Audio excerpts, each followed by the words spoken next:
जो अपने आप में विश्वास नहीं करता वो नास्तिक है।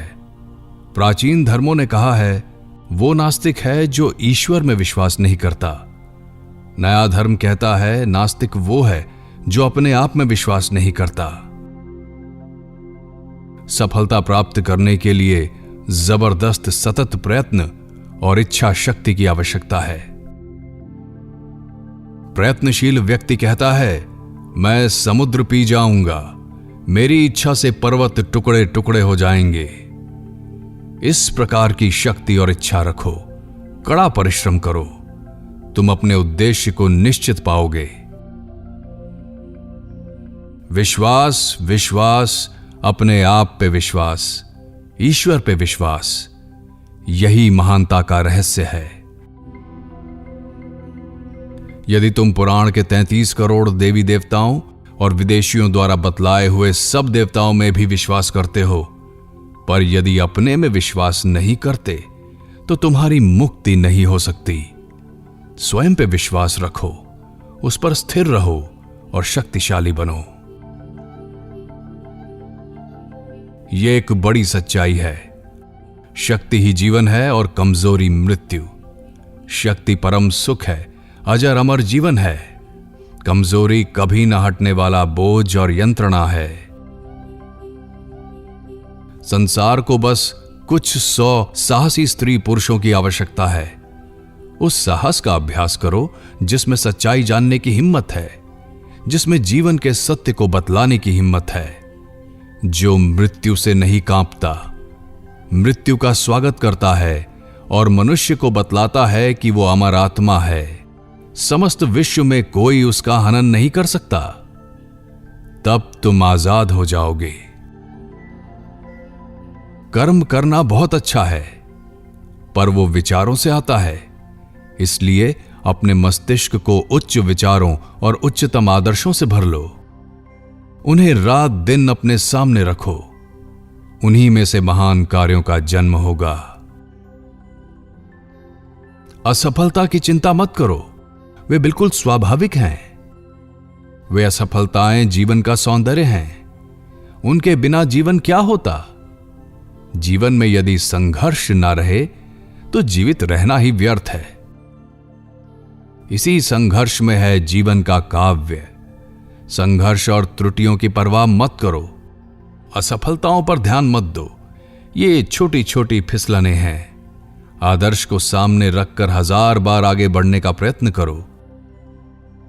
यदि तुम 1000 बार भी असफल होते हो तो एक बार फिर प्रयत्न करो। संसार की क्रूरता और पापों की बात मत करो। इसी बात पर खेद करो कि तुम अभी भी क्रूरता देखने को विवश हो।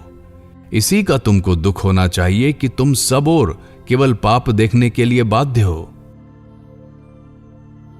यदि तुम संसार की सहायता करना आवश्यक समझते हो तो उसकी निंदा मत करो। उसे और अधिक कमजोर मत बनाओ। पाप, दुख आदि सब क्या है? कुछ भी नहीं। वे कमजोरी के ही परिणाम हैं। इस प्रकार के उपदेशों से संसार दिन प्रतिदिन अधिकाधिक कमजोर बनाया जा रहा है। बचपन से ही उनके मस्तिष्क में निश्चित, दृढ़ और सहायक विचारों को प्रवेश करने दो। विश्व की समस्त शक्तियां हमारी हैं। हमने अपने हाथ अपनी आंखों पर रख लिए हैं और चिल्लाते हैं कि सब ओर अंधेरा है। जान लो कि हमारे चारों ओर अंधेरा नहीं है। अपने हाथ अलग करो, तुम्हें प्रकाश दिखाई देने लगेगा जो पहले भी था। अंधेरा कभी नहीं था, कमजोरी कभी नहीं थी। हम सब मूढ़ हैं जो चिल्लाते हैं कि हम कमजोर हैं, अपवित्र हैं। कमजोरी का इलाज कमजोरी का विचार करना नहीं, वरन शक्ति पर विचार करना है। मनुष्य को शक्ति की शिक्षा दो जो पहले से ही उसमें है। हम देखते हैं कि एक तथा दूसरे व्यक्ति के बीच अंतर होने का कारण उसका अपने आप में विश्वास होना और ना होना ही है। अपने आप में विश्वास होने से सब कुछ हो सकता है। क्या तुम जानते हो तुम्हारे भीतर अभी भी कितना तेज, कितनी शक्तियां छुपी हुई हैं? क्या कोई वैज्ञानिक भी इन्हें जान सका है? मनुष्य का जन्म हुए लाखों वर्ष हो गए, पर अभी तक उसकी असीम शक्ति का केवल एक अत्यंत क्षुद्र भाग ही अभिव्यक्त हुआ है। इसलिए तुम्हें यह नहीं कहना चाहिए कि तुम शक्तिहीन हो। तुम क्या जानो कि ऊपर दिखाई देने वाले पतन की ओट में शक्ति की कितनी संभावनाएं हैं। जो शक्ति तुम में है उसके बहुत ही कम भाग को तुम जानते हो। तुम्हारे पीछे अनंत शक्ति और शांति का सागर है।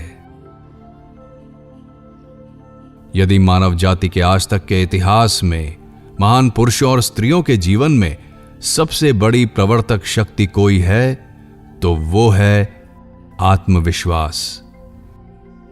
जन्म से ही ये विश्वास रहने के कारण कि वे महान होने के लिए पैदा हुए हैं, वे महान बने। उपनिषदों में यदि एक ऐसा शब्द है जो वज्र वेग से अज्ञान राशि के ऊपर पतित होता है, उसे बिल्कुल उड़ा देता है, तो वो है अभी ही, यानी निर्भयता। संसार को यदि किसी एक धर्म की शिक्षा देनी चाहिए तो वो है निर्भीकता। यह सत्य है कि इस ऐहिक जगत में अथवा आध्यात्मिक जगत में भय ही पतन तथा पाप का कारण है। भय से ही दुख होता है, यही मृत्यु का कारण है तथा इसी के कारण सारी बुराई तथा पाप होता है। अपनी स्नायु शक्ति बढ़ाओ। हम लोहे की मांसपेशियां और फौलाद के स्नायु चाहते हैं। हम बहुत रो चुके, अब और अधिक ना रो, बल्कि अपने पैरों पर खड़े हो जाओ और मनुष्य बनो। सबसे पहले हमारे युवाओं को मजबूत बनना चाहिए। धर्म इसके बाद की वस्तु है। मेरे तरुण मित्रों, शक्तिशाली बनो। मेरी तुम्हें यही सलाह है। अपने शरीर में शक्तिशाली रक्त प्रवाहित होने पर श्री कृष्ण के तेजस्वी गुणों और उनकी अपार शक्ति को अधिक समझ सकोगे। जब तुम्हारा शरीर मजबूती से तुम्हारे पैरों पर खड़ा रहेगा और तुम अपने को मनुष्य अनुभव करोगे, तब तुम उपनिषद और आत्मा की महानता को अधिक अच्छे से समझ सकोगे। इच्छा शक्ति ही सबसे अधिक बलवती है। इसके सामने हर एक वस्तु झुक जाती है, क्योंकि वो ईश्वर और स्वयं ईश्वर से ही आती है। पवित्र और दृढ़ इच्छा शक्ति सर्वशक्तिमान है। क्या तुम इसमें विश्वास करते हो?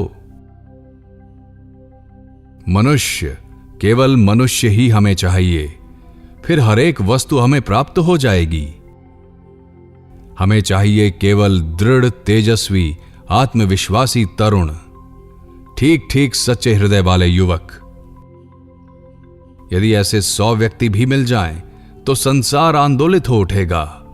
उसमें विशाल परिवर्तन हो जाएगा। समस्त संसार हमारी मातृभूमि का महान ऋणी है। किसी भी देश को ले लीजिए, इस जगत में एक भी ऐसी जाति नहीं है जिसका संसार उतना ऋणी हो जितना कि वो यहां के धैर्यशील और विनम्र हिंदुओं का है। अनेकों के लिए भारतीय विचार, भारतीय रीति रिवाज, भारतीय दर्शन, भारतीय साहित्य पहली नजर में ही घृणास्पद प्रतीत होते हैं, पर यदि वे सतत प्रयत्न करें, पढ़ें तथा इन विचारों में निहित महान तत्वों से परिचित हो जाएं, तो परिणाम स्वरूप उनमें से 99% आनंद से विभोर होकर उन पर मुग्ध हो जाएंगे। अन्य देशों में धर्म की केवल चर्चा ही होती है, पर ऐसे धार्मिक पुरुष जिन्होंने धर्म को अपने जीवन में परिणत किया है, जो स्वयं साधक हैं, केवल भारत में ही हैं। अभी भी हमारे पास कुछ ऐसी बातें हैं जिनकी शिक्षा हम संसार को दे सकते हैं। यही कारण है कि सैकड़ों वर्ष तक अत्याचारों को सहने, लगभग 1000 वर्ष तक विदेशी शासन में रहने और विदेशियों द्वारा पीड़ित होने पर भी यह देश आज तक जीवित रहा है। उसके अभी भी अस्तित्व में रहने का कारण यही है कि वो सदैव और अभी भी ईश्वर का आश्रय लिए हुए है तथा धर्म एवं आध्यात्मिकता के अमूल्य भंडार का अनुसरण करता आया है। हमारे अहंकारी रईस पूर्वज हमारे देश की सर्वसाधारण जनता को अपने पैरों से तब तक कुचलते रहे जब तक कि वे निस्सहाय नहीं हो गए, जब तक कि वे बेचारे गरीब प्रायः ये तक भूल नहीं गए कि वे मनुष्य हैं। वे शताब्दियों तक केवल लकड़ी काटने और पानी भरने को इस तरह विवश किए गए कि उनका विश्वास हो गया कि वे गुलाम के रूप में जन्मे हैं।